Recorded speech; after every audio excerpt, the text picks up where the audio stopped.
जी viewers, welcome back good healthy morning. हम बात कर रहे हैं आज ब्लड प्रेशर पे, और अभी आपने एक पैकेज भी देखा था, अब हम उस पर भी डिटेल में बात करेंगे। सबसे पहले मैं मैम से पूछूंगी, मैम अक्सर बीमारियां जो है ना बड़ी जेंडर बायस्ड होती हैं, कुछ मेल को ज़्यादा होती हैं, कुछ फीमेल को ज़्यादा होती हैं, तो ब्लड प्रेशर के बारे में क्या कहा जाता है?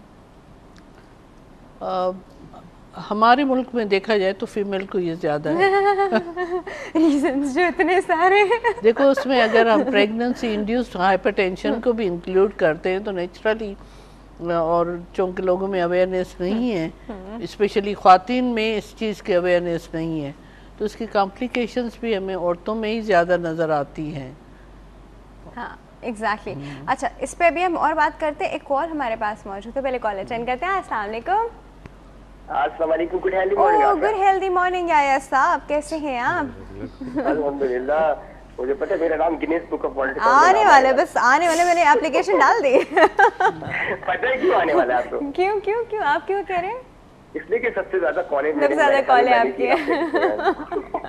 एनीवे, भारत कॉलेज करने का मकसद ये कि क्योंकि अच्छी इंफॉर्मेशन मिल जाती है, और रियली इट्स अ ब्लेसिंग कि हेल्थ ही हमारे लिए इतनी इंफॉर्मेशन देता है। बड़े बड़े डॉक्टर्स आप बुलाती हैं, और मैं वाकई कभी सोचता हूँ कि हमारी हेल्थ इतनी इंपॉर्टेंट है, लेकिन हम कितनी उसको कम तवज्जो रहते हैं। हालांकि हर चीज बता रहे हैं आप लोग, ब्लड प्रेशर का, इसका, लेकिन राफिया मेरा सवाल एक्चुअली ये डॉक्टर साहबान से कि देखिए, हम इस लिविंग एनवायरनमेंट में रह रहे हैं, हमारी जो कंडीशंस हैं, बिजली नहीं है तो पानी नहीं, ये तो जनरली जो बात है वो तो रेगुलर होती रहती है। इससे ही बड़ा फर्क पड़ता है ब्लड प्रेशर पे इंसान के। और आज जो लाइफस्टाइल हमारा हो गया है, तो इसमें किस तरह हम इसको मेंटेन कर सकते हैं? और जो मेरा एक और सवाल है, दो चीजें, तो बीपी अपरेटस के बारे में सवाल ये, ठीक है, क्या डिजिटल जो है इक्विपमेंट वो ज्यादा रिलायबल होता है या एनालॉग वाला? और दूसरा सवाल ये कि जैसे कोई जिसको ब्लड प्रेशर का जो मरीज बन चुका है, जो रेगुलर डोजेज ले रहा है, तो उसकी जो मॉनिटरिंग है वो दिन में कितनी दफा करनी चाहिए? This is my question. अच्छा चलिए आया साहब, ये दो क्वेश्चंस का आंसर तो हम करते हैं, आप हमारे पोल का जो तो जवाब दीजिए। जी जी बोलिए। पोल का सवाल नहीं सुना आपने? अच्छा मुझे बताइए, आजकल की ट्रैफिक के हिसाब से पैदल चलना ज्यादा बेहतर है या किसी सवारी पे सफर करना? देखिए, सफर तो आप दोनों तरह करते हैं।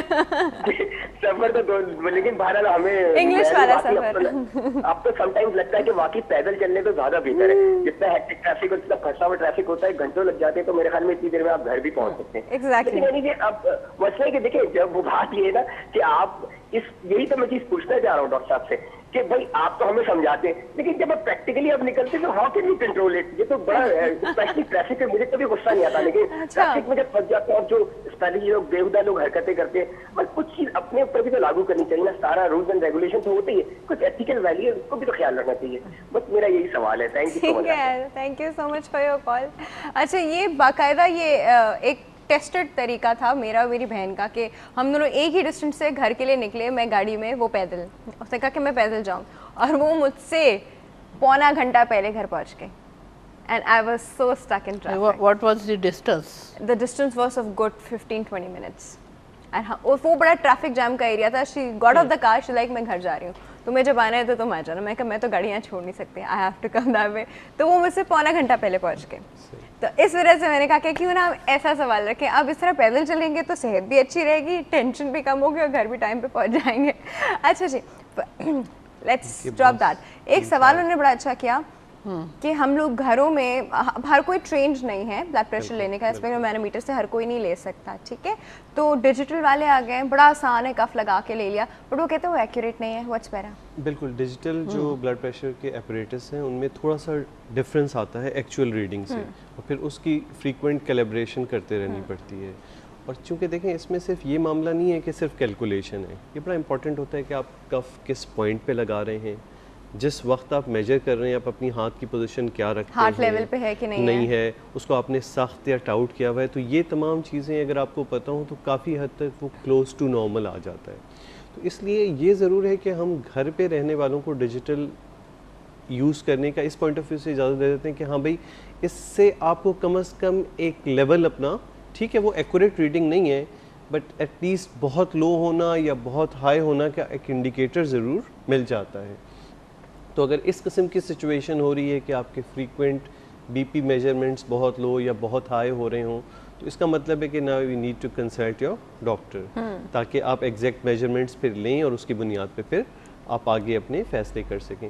तो एक कंट्रोल का पता लगाने के लिए तो इम्पॉर्टेंट है, लेकिन एक जैसे अक्सर औकात घर में होता है ना कि हर आदमी अपनी तशखीस के लिए बीपी चेक करा रहा होता है, तो that I think it's not right for digital.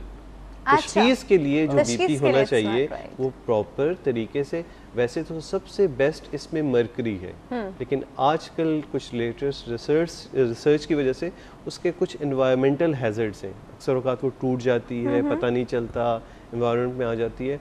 तो अब बेस्ट जो कहलाता है वो एनोराइड वाला होता है, वो एक सर्कुलर जिसमें वो नीडल साथ हाँ, होती है, नीडल घूमती है, ठीक है। तो वो बेस्ट होता है। और उसके लिए ज़रूरी है कि जिससे भी आप चेक करा रहे हो उसको तमाम वो मेजरमेंट के तरीके पता होने चाहिए सही। कि पेशेंट की पोजीशन क्या होगी, ब्लड प्रेशर से पहले के क्या लवाजमात हैं, कि क्या कुछ ना किया हो, अनड्यू एक्सर्शन, गुस्सा, चाय, कॉफ़ी, आधे घंटे से स्मोकिंग, आधे घंटे के अंदर अंदर कुछ ना की हो, आधे घंटे और सो कर फिर उठे हैं। बैठें, टेक लगा के आपके फुट रेस्ट कर रहे हों फ्लोर पे, अनक्रॉस्ड हो, क्रॉस ना हो, सर ये बहुत सारे सारी तो वो लवाजमात रीजन है हैं। जो नजर आ रहे हैं, जो दिमाग में चल रहा वो। अच्छा, अब उसके लिए भी ज़रूरी है कि इंसान अगर रिलैक्स नहीं है तो पहले रिलैक्स हो जाए। एग्जैक्टली। एटलीस्ट तशखीस के लिए जो ब्लड प्रेशर चेक करने जा रहे हैं उसमें इंसान का रिलैक्स होना बहुत ज़रूरी है। ठीक है। अब इसमें ये कह रहे थे कि हमारी तो दिन रात ही सिचुएशन ऐसी रहती है कि हम अपने आप को कैसे रिलैक्स करें। देखें, एक चीज़ जब आपकी रूटीन बन जाती है तो फिर इंसान को उसके साथ एक्लेमेटाइज होना पड़ता है कि अब वो, क्योंकि ये तमाम चीज़ें ऑलमोस्ट जितनी भी हम गिनवाते हैं ये सब अब हमारी लाइफ का हिस्सा बन गई हैं। ट्रैफिक के मिसहैप्स, रेगुलेशन का फॉलो ना होना, तो अब उसमें रहते हुए आपको एक अपना अंदाज अपनाना होता है और पुरसुकून रहे।